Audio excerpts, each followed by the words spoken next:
She heard a small cry, and what she found is nothing short of a miracle.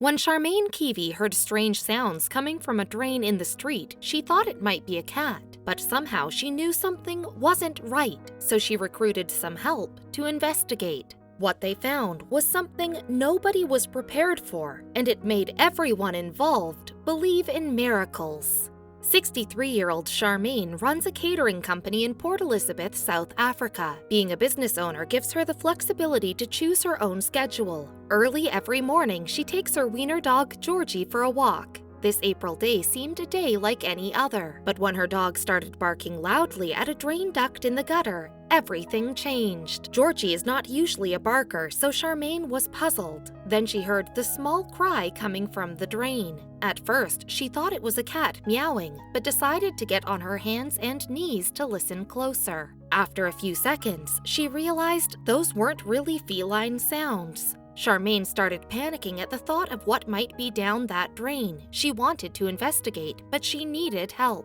The only way to get into the storm drain was to remove its large concrete cover. Charmaine knew she couldn't do it on her own, so she went onto the street and started waving at passing cars, hoping one of them would pull over. At this time of day, people were driving to work, making it unlikely that someone would risk being late just to help a stranger. But she was in luck.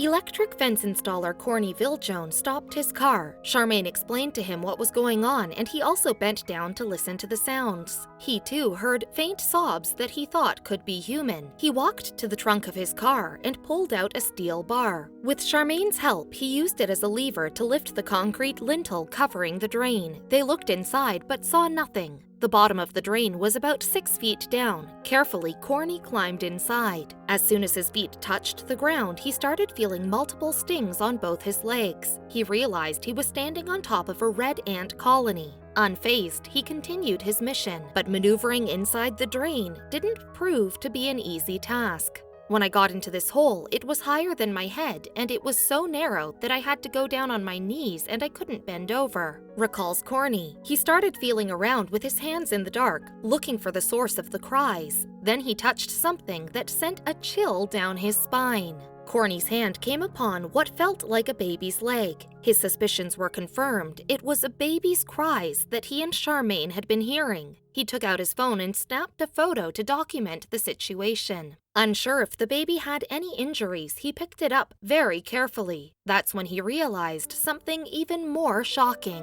The baby that Charmaine and Corny had just found was a newborn girl, naked and with the umbilical cord still attached. She was so small, said Corny. I just wanted to hold her for a while, but I knew that she needed urgent medical help. He told Charmaine to call the emergency services. The pair had no idea if the baby would make it. Corny handed the baby to Charmaine, who wrapped her in a jersey to keep her warm. Soon after, police and paramedics arrived at the scene. They quickly treated her for hypothermia before rushing her to Dora Nginza Hospital. That's when the true extent of her condition and health became apparent. Once word got out that a newborn child had been found inside a storm drain, provincial health spokesperson Sizwe Kupelo made a statement, where he confirmed that the child was suffering from hypothermia and a respiratory infection caused by her exposure to the cold. And according to the social worker assigned to her case, Charmaine and Corny rescued her just in the nick of time. Social worker Pamela Rabouche estimated that the baby had been left in the drain at least a couple of hours before she was found and had been close to succumbing to hypothermia. I just do not know why anyone could do this to a newborn baby, but I was just so glad that we were able to help her and save her life, stated Corny. Police began working to find the answer to that question.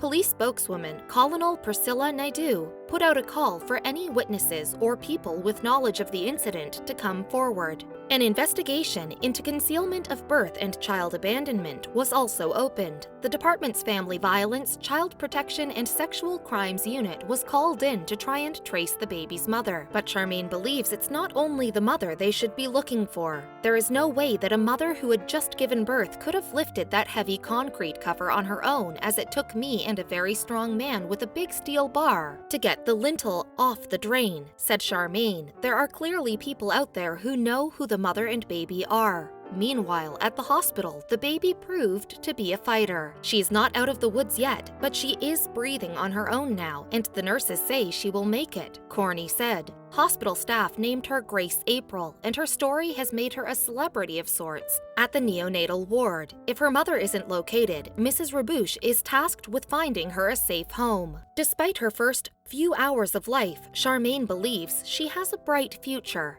I cannot help but feel that there is some sort of plan and purpose for this little girl's life, Charmaine told reporters. I honestly believe I was meant to find that baby by God, as I usually take a different route on my dog walk. I hope if the mother does not come forward that Grace April finds a loving family and makes her mark on this world.